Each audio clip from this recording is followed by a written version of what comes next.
The Movoto real estate blog analyzed some data about the most stressed out cities in the United States. They decided the most important factors that contribute to people's stress in cities are commute time, unemployment, high cost of living, crime per capita, hours worked, population density, and the percentage of income spent on rent. And they sourced publicly available data from the U.S. Census American Community Survey from 2008 to 2012. And starting with the most stressed city in the country, I'm going to give you the top ones. We have Washington, D.C., New York, Miami, San Francisco, Jersey City, New Jersey, Oakland, California, Chicago, Newark, New Jersey, Philadelphia, Pennsylvania, and Los Angeles. Now, I agree with some of these factors, right?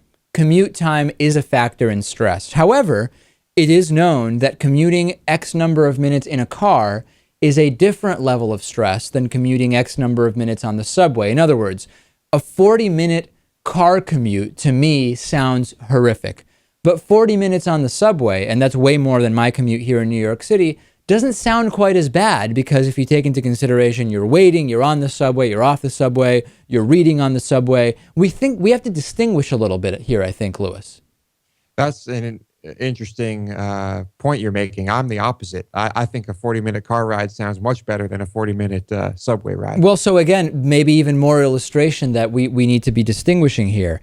Also, if you base your decision on cities based on these factors, you should probably be living, I think the study says, in Lincoln, Nebraska. Now, absolutely no offense whatsoever to Lincoln, Nebraska, but there are many other reasons not taken into consideration by this study why Lincoln, Nebraska is not nearly as desirable a place to live as these other cities, and that's ignored here.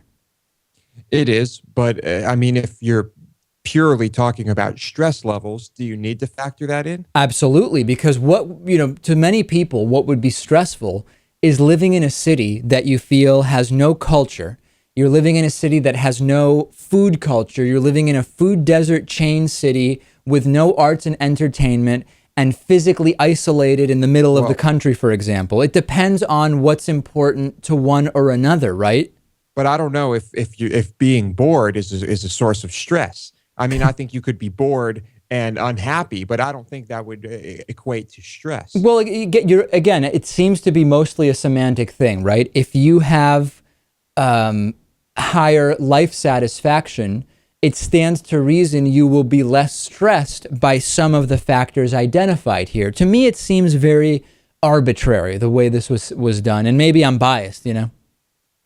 You could very well be biased, but we won't say that with certitude because it could harm the show. What about cities that would come out less stressful based on this study, but have terrible infrastructure or healthcare or education and public services? They would still seem very not stressful, but at the same time, poor healthcare, bad education. These are systemic stressors, right?